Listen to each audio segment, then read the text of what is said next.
बिस्मिल्लाहिर्रहमानिर्रहीम। अस्सलाम वालेकुम। आज हम रोजे की अहमियत पर बात करेंगे।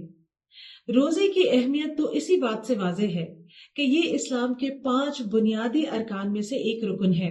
It is one of the 5 pillars of Islam.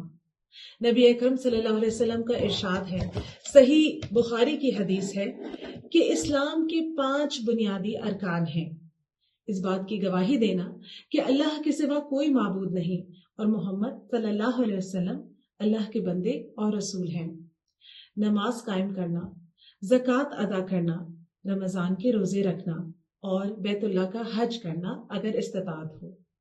अगर हम सौम या रोजे के मानी के बारे में बात करें तो इसके मानी है रुक जाना, और शरई इस्तिलाह में इससे मुराद है अल्लाह की खुशनुदी के लिए एक मुसलमान तुलुए फजर से गुरूब आफ्ताब तक कुछ कामों से रुका रहे, मसलन खाना पीना या मियाँ बीवी का खास ताल्लुक। अगरचे ये चीजें हलाल हैं लेकिन रोजे की हालत में ये चीजें ममनू हैं। आप देखें कि रोजे का मकसद भी हमको रोजे की तारीफ यानी उसके मानी और उसके जो अमल है उससे वाज़ेह हो जाता है। अल्लाह ताला कुरान पाक में इसका मकसद बताते हैं, लअल्लकुम तत्तकून। सूरतुल बकरा में इरशाद होता है कि ताकि तुम तकवा इख्तियार करो। तो रोजे का मकसद है इंसान के अंदर ज्यादा से ज्यादा तकवा पैदा हो। तकवा क्या है?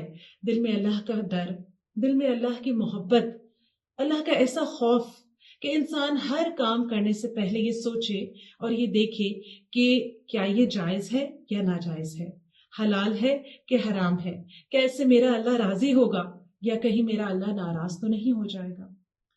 तो रोजे से ये तकवा कैसे हासिल होता है? आप देखें रमजान के महीने में जब इंसान का रोजा होता है तो चाहे वो घर की 4 दीवारी में हो, चाहे उसे कोई भी ना देख रहा हो, लेकिन ना वो खाता है, ना वो पीता है और ना ही वो अपनी किसी किस्म की जिनसी ख्वाहिश पूरी करता है। क्यों? महज इसलिए कि अल्लाह ने रोजे की हालत में उसको इन चीजों से मना किया हुआ है। तो रमजान में बहुत सी हलाल चीजों को भी इंसान नहीं कर रहा होता क्योंकि अल्लाह ने रोजे के दौरान उन चीजों से मना फरमाया है।